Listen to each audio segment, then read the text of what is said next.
हम आज स्टूडियो में हैं, लेकिन रविवार 31 अक्टूबर को आपके बीच होंगे ग्राउंड पर प्रयागराज में। काहे होंगे? काहे कि लल्लन टॉप अड्डे का सफर प्रयागराज पहुंच रहा है।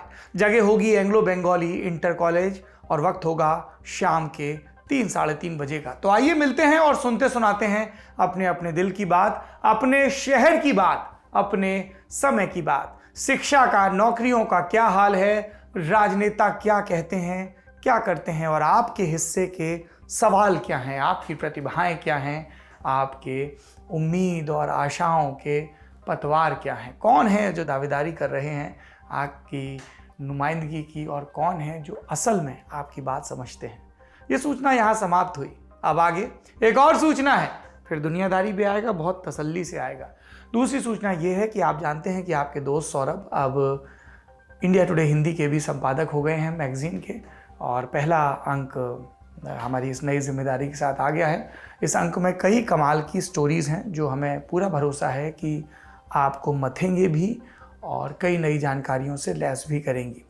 मसलन आप देख रहे होंगे कि लगातार टीवी पे आर्यन खान ने क्या खाया, उनके बेल बॉन्ड पे किसने दस्तखत किए और शाहरुख कितना रोए, इन सब पे बात हो रही है। लेकिन हमें लगा कि बात इस पर होनी चाहिए कि इस वक्त देश में कितने कैदी हैं जो अंडर ट्रायल हैं, जिन्हें बरसों बरस के इंतज़ार के बाद भी ज़मानत नहीं मिली है, जबकि तमाम न्यायविद कहते हैं कि बेल एक्सेप्शन नहीं होना चाहिए। जेल या बेल, देश की न्यायिक प्रणाली का हाल क्या है? आर्यन खान के केस के बहाने हमने विस्तार से इस सवाल की जांच की। इसके अलावा देश की सुरक्षा की चिंता के वास्ते हम आपको विस्तार से बताएंगे उस हज़ारों करोड़ के रक्षा सौदे के बारे में जो बहुत ज़रूरी है। देश की तीनों सेनाएं इसको चाहती हैं। ऐसे निगरानी वाले यंत्र जो 12,000 किलोमीटर तक निगरानी कर सकते हैं। ये कौन से ड्रोन हैं, इन पर क्या क्या लादा जा सकता है, इनकी खरीद की प्रक्रिया क्या चल रही है, इन सब के बारे में आपको विस्तार से पता चलेगा। ये भी पता चलेगा कि कैसे अखाड़ा परिषद की अध्यक्षी एक और अखाड़ा बन गई है, रविंद्रपुरी बनाम रविंद्रपुरी। एक ही जैसे नाम, दो अलग अलग व्यक्ति, दोनों का अखाड़ा परिषद की अध्यक्षी पर दावा। जो देश का संत समाज है, साधु समाज है, जो प्राइमरली 3 अखाड़ों में, 3 तरह के अखाड़ों में बटा हुआ है, सन्यासी, बैरागी और उदासीन, उनके बीच क्या रस्साकशी चल रही है, अंदर खाने की पॉलिटिक्स क्या है, इन सब के बारे में आपको हम विस्तार से बताएंगे। आपको इंडिया टुडे हिंदी के इस अंक में यह भी पता चलेगा कि आईएसआई कैसे हैदराबाद, पाकिस्तान वाला, लाहौर, रावलपिंडी और कराची में बैठी लड़कियों का इस्तेमाल, उनके फेक प्रोफाइल बना के हिंदुस्तान में जासूसी के लिए कर रहा है। ये लड़कियां क्या करती हैं जो हमारे कुछ जवान और संवेदनशील प्रोजेक्ट्स में लगे लोग इनके चंगुल में फंस जाते हैं, इसके बारे में विस्तार से एक रिपोर्ट आपके सामने होगी। इस तरह की तमाम खबरें आप पढ़ सकते हैं इस बार के इंडिया टुडे हिंदी के लेटेस्ट इशू में। इस इशू को पढ़ने के लिए आप दुनियादारी के डिस्क्रिप्शन में दिए लिंक पर भी क्लिक कर सकते हैं। तो अगर आप हार्ड कॉपी पढ़ने के शौकीन हैं तो अपने आसपास की न्यूज़ स्टैंड पर जाइए और इंडिया टुडे हिंदी की मांग करिए, और अगर आपको सॉफ्ट कॉपी, डिजिटल कॉपी पढ़नी है तो आप डिस्क्रिप्शन में दिए लिंक पर क्लिक करके भी छोटे से भुगतान के साथ पढ़ सकते हैं। पढ़िए इंडिया टुडे हिंदी और हमें बताइए कि हम किस तरह के सुधार और कर सकते हैं, किस तरह की खबरें आप चाहते हैं आपकी मैगजीन में होनी चाहिए। अब शुरू करते हैं दुनियादारी। रसेल हावर्ड ब्रिटेन के सबसे चर्चित कॉमेडियंस में गिने जाते हैं। 2018 में एक इंटरव्यू में उन्होंने एक बात कही। हावर्ड ने क्या कहा था? The British museum is great for seeing how excellent we were at stealing things. यानी ब्रिटिश म्यूजियम इस तथ्य का सबसे शानदार उदाहरण है कि हम चोरी में कितने माहिर थे। हावर्ड ने यह बात कटाक्ष के तौर पर कही थी, लेकिन इसमें सत्य कूट कूट कर भरा था। ये इकलौती पंक्ति सिर्फ ब्रिटेन ही नहीं बल्कि पूरे यूरोप का इतिहास बताने के लिए काफी है। यूरोप का ही एक देश है फ्रांस। ब्रिटेन की तरह उसके इतिहास वाले कॉलम में कुछ करतूतें दर्ज हैं। पहली, दुनिया के अलग अलग हिस्सों में उपनिवेश बनाकर अत्याचार करना, और दूसरी, उपनिवेशों से लूट कर लाई गई पैसों और कलाकृतियों के सहारे खुद को सभ्य और विकसित बताना। आज उस स्याह इतिहास की चर्चा क्यों? दरअसल फ्रांस ने अपने कुकृत्यों की लिस्ट घटाने की छोटी सी पहल की है। 26 अक्टूबर 2021 को फ्रांस ने बेनिन की 26 कलाकृतियों को लौटाने का ऐलान किया। 1892 में फ्रांस ने बेनिन को अपना उपनिवेश बनाया था और इस हमले के दौरान उसने रॉयल पैलेस से इन कलाकृतियों को लूटा था। 26 की संख्या रेगिस्तान से बालू का एक कण निकालने जैसा है। फ्रांस में अफ्रीकी महाद्वीप से लूटी गई कम से कम 90,000 कलाकृतियां रखी हैं। फ्रांस के राष्ट्रपति इमैनुअल मैक्रों ने ऐलान के समय कहा कि ये लौटाने की प्रक्रिया का अंत नहीं है, ये शुरुआत का शामात्र है। इस खबर के बहाने आज हम जानेंगे बेनिन पर हमले का पूरा इतिहास क्या है, यूरोप के ताकतवर देशों ने किस तरह से कीमती चीजों को लूट कर खुद को अमीर बनाया, अब जबकि औपनिवेशिक दौर बीत चुका है फिर इन कलाकृतियों को उनके असली मालिकों को क्यों नहीं लौटाया जा रहा है, और यूरोपीय देशों के द्वारा की गई कुछ कुख्यात लूटों की कहानी भी सुनाएंगे। नमस्ते, मेरा नाम है सौरभ द्विवेदी और आप देखना शुरू कर चुके हैं लल्लन टॉप का अंतर्राष्ट्रीय खबरों का डेली बुलेटिन दुनियादारी। सबसे पहले तो एक कंफ्यूजन दूर कर लेते हैं। बेनिन एक संप्रभु देश है अफ्रीका के पश्चिम में, जबकि बेनिन सिटी एक शहर है जो नाइजीरिया में पड़ता है। बेनिन और बेनिन सिटी का आपस में कोई कनेक्शन नहीं है, बस एक समानता की डोर है। ये क्या है? 5 बरस के अंतराल में दोनों भयावह यूरोपियन लूट का शिकार बने। कैसे? कहानी सुनिए। बेनिन सिटी एक समय एडो किंगडम ऑफ बेनिन का हिस्सा हुआ करता था। 2 जनवरी 1897 की बात है। जेम्स फिलिप्स नाम का एक ब्रिटिश अफसर किंगडम ऑफ बेनिन के राजा से मिलने पहुंचा। उसके साथ कई सैनिक भी थे। फिलिप्स एक धमकी देने गया था। धमकी कुछ यूं कि बेनिन के राजा ब्रिटेन के व्यापार में बाधा पहुंचाना बंद कर दें वरना देख लें। जब फिलिप्स राजमहल के बाहर पहुंचा उस समय कोई धार्मिक अनुष्ठान चल रहा था। उसे कहा गया राजा साहब अभी नहीं मिल सकते, लेकिन फिलिप्स पर जिद सवार थी। वो जबरदस्ती अंदर घुस गया। इसके बाद वो और उसके साथी कभी बाहर नहीं निकल पाए। उनकी वहीं पर हत्या कर दी गई। इससे ब्रिटेन नाराज हो गया। 18 फरवरी को उसने 1200 सैनिकों की फौज उतार दी। बेनिन के पास इस सैन्य हमले का जवाब नहीं था। ब्रिटिश सैनिकों ने भयानक मारकाट मचाई और जब खून से मन भर गया तो सैनिकों ने लूट का तांडव शुरू किया। एक सैनिक ने इस लूट के बारे में अपनी डायरी में क्या लिखा है? राजमहल और आसपास के घरों में जो कुछ भी काम का मिला उसे हम जमा कर अपने साथ ले गए।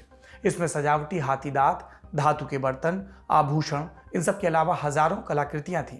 इनमें से कुछ बाद में लंदन के ब्रिटिश म्यूजियम पहुंची, कुछ की नीलामी हुई, कुछ सामान जर्मनी से लेकर यूनाइटेड स्टेट्स तक की शोभा बढ़ाने के काम आया।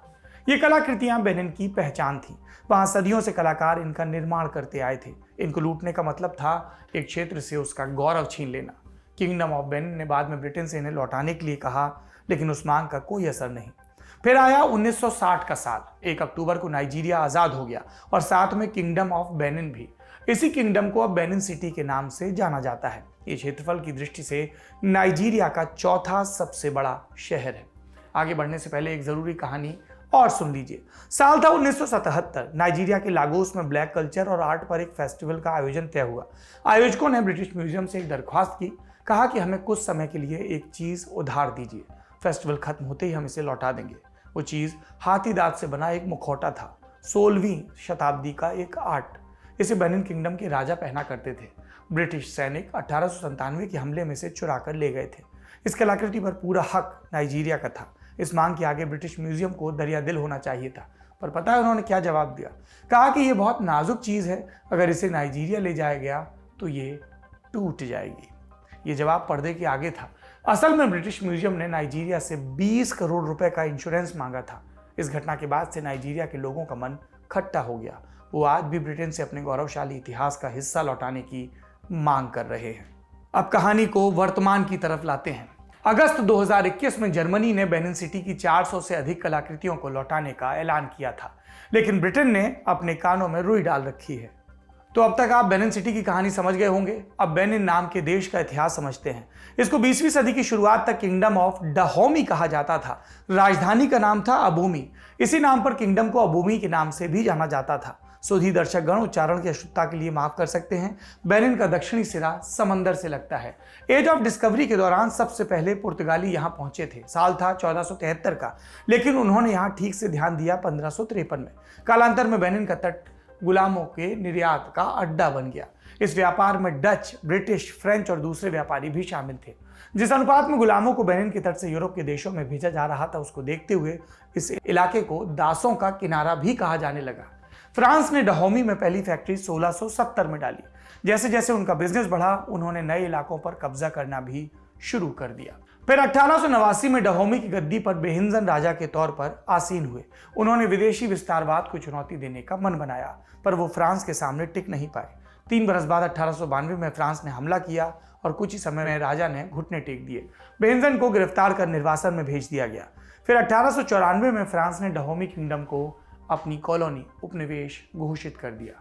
फ्रेंच आर्मी ने इस अभियान के दौरान रॉयल पैलेस से अनगिनत कलाकृतियां लूटी और उनकी नीलामी की। कुछ कलाकृतियों को इधर उधर तोहफे के तौर पर भी बांट दिया। इनमें से अधिकांश 2003 से पेरिस के म्यूजियम की चमक दमक बढ़ाने के काम आ रही हैं। बेनिन अगस्त 1960 में आज़ाद हुआ और तब से ही वो इन कलाकृतियों को वापस लाने का अभियान चला रहा है। दुनिया भर के कई एक्टिविस्ट, नेता और सेलिब्रिटी भी इस मांग को समर्थन दे रहे हैं और इसका असर भी अब दिखने लगा है। फ्रांस ने पिछले साल एक कानून बनाकर बेनिन और सेनेगल को कलाकृतियां लौटाने का रास्ता साफ किया। कानून बनाए जाने के लगभग 1 वर्ष बाद फ्रांस 26 कलाकृतियां लौटा रहा है। इसके अलावा फ्रांस बेनिन में एक म्यूजियम बनाने के लिए 25 करोड़ रुपए की मदद भी देगा। इस पूरे आदान प्रदान को 9 नवंबर को पेरिस में आधिकारिक अमली जामा पहनाया जाएगा। बेनिन से पहले फ्रांस ने सेनेगल को एक राजसी तलवार भी वापस की थी। तो क्या ये माना जाए अब कि फ्रांस अतीत के गुनाहों को पूरी तरह से धोने की कोशिश कर रहा है? क्या उसका हृदय परिवर्तन हो चुका है? ऐसा कहना जल्दबाजी होगा। जब फ्रांस ने कलाकृतियों को लौटाने का कानून बनाया तो एक बात जोड़ी कि घर वापसी का कार्यक्रम सिर्फ 27 चीजों तक सीमित रहेगा, 26 बेनिन की और 1 सेनेगल की। ये कानून किसी भी तरह से बाकी देशों को अपनी चीज मांगने का अधिकार नहीं देता और ना ही उनकी विरासत को फ्रेंच म्यूजियम में रखने के अधिकार को चुनौती देता है। मतलब यह कि हम दें तो हमारे सामने सजदा करो, ना दें तो भूल जाओ। फ्रांस का गुनाह सिर्फ कलाकृतियों को लूटने तक सीमित नहीं है। इसी साल जनवरी में उसने अल्जीरिया में औपनिवेशिक शासन के दौरान किए गए अपराधों के लिए माफी मांगने से भी साफ इनकार किया था। हम जानते हैं कि फ्रांस ने साल 1830 से साल 1962 तक अल्जीरिया पर शासन किया। इस दौरान उसने हत्या, बलात्कार, टॉर्चर, लूट, शोषण जैसे अनगिनत अपराध किए, लेकिन बात जब माफी की आई तो चुप्पे से मुंह फेर लिया। अब आपके मन में सवाल उठ रहा होगा कि ये 21वीं सदी है, उपनिवेशवाद का दौर लगभग बीत चुका, फिर भी ये देश लूटी हुई चीजों को उनके असली मालिकों को क्यों नहीं लौटा रहे? 3 बड़ी वजह हैं। पहली वजह अनुपात। यूरोप के म्यूजियम में आधे से ज्यादा सामान बाहर से लूट कर लाया गया है। इन्हें वापस करने की मांग दशकों से चल रही है। एक भी बात मानी गई तो दूसरे देश भी इस तरह का दबाव बनाएंगे। दरियादरी दिखाई तो यूरोप के म्यूजियम खाली हो जाएंगे और ये उनके कथित वैभव की पोल खोल देगा। जैसे एक उदाहरण समझते हैं ब्रिटिश म्यूजियम का। 16वीं सदी से ही ब्रिटेन ने अपना साम्राज्य फैलाना शुरू कर दिया। एक समय दुनिया के 1/4 हिस्से पर उसका शासन चल रहा था।